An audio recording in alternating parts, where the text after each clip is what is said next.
Steve, congratulations. A perfect response to Saturday.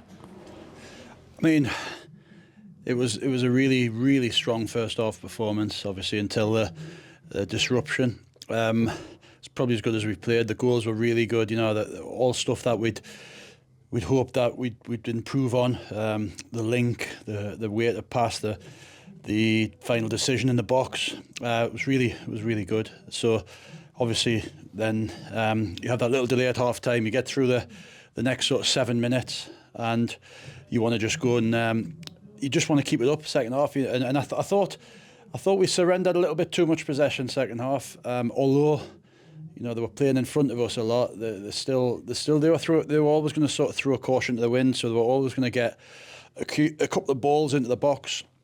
Obviously, the way that the goal went in was disappointing from from our side, I suppose. But I think we had more than enough chances. I'd like to see. Haven't seen it yet. Our stats at half time are excellent. Regarding crosses and shots and entries. But second half, I probably had as many, but just weren't as clinical.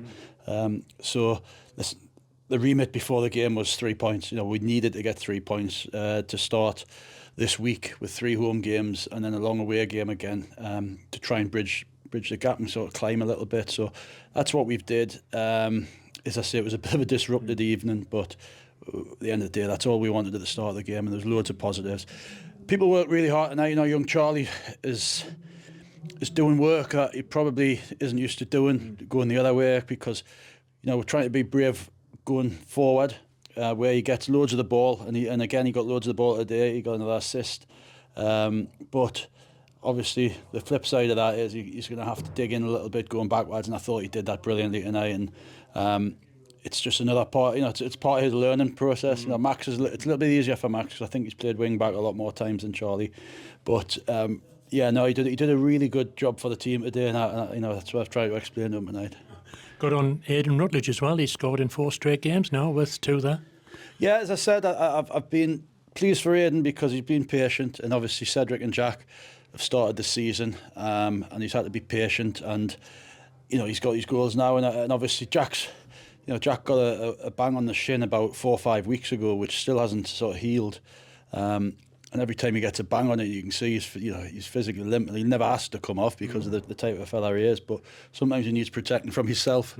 So Aiden's getting a chance to play not just a part in the game now, but he's getting his share of 90 minutes, and he's rewarding us with good goals. He's a really talented boy, and his link-up play was excellent tonight. I thought that's something that sort of Kidderminster and Saturday he could have been better at, and tonight I thought he was excellent at that. Yeah, and 4-1 at half time.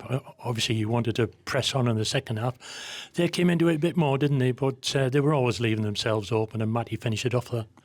That's what I mean. I think you're going to surrender a little bit of possession if they're just going to, if they're going to throw caution to the wind. You're going to end up defending at some stage. It's just vital that you use the breakaways to your advantage, and I just even Matty's it wasn't the crispest of finishes, and it's came back to him. And in fairness, he scored 2 goals for us in very little time on the pitch, and I suppose Matty will be Matty's now in the sort of situation that Aiden's been in, where he's just patiently waiting for his chance, and that'll come because we've got so many games.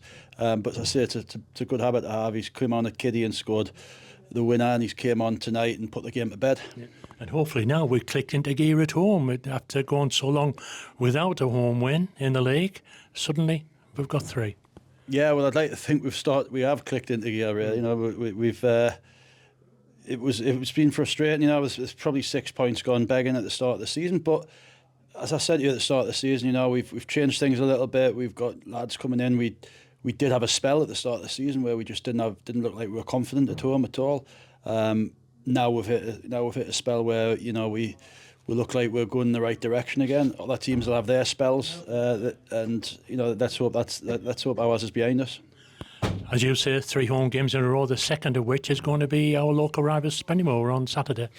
Yeah, I'd set the lads there. It's difficult because I won't see them again till Thursday at training, and then after Thursday I won't see them again till the game Saturday. So I just think it's vital that they do whatever they need to do personally to get recovered We won't do a lot Thursday, but we'll walk through a lot of things. Won't be very physical, but to get themselves recovered and get themselves rehydrated and eat properly and sleep properly and try and get. But it's difficult to say that to lads who've got to get up tomorrow morning and go to work. So it's, it is what it is. That's the game that we're in. But yeah, as I say, the fitness levels, need to do everything we can between now and Saturday to get them fitness levels back.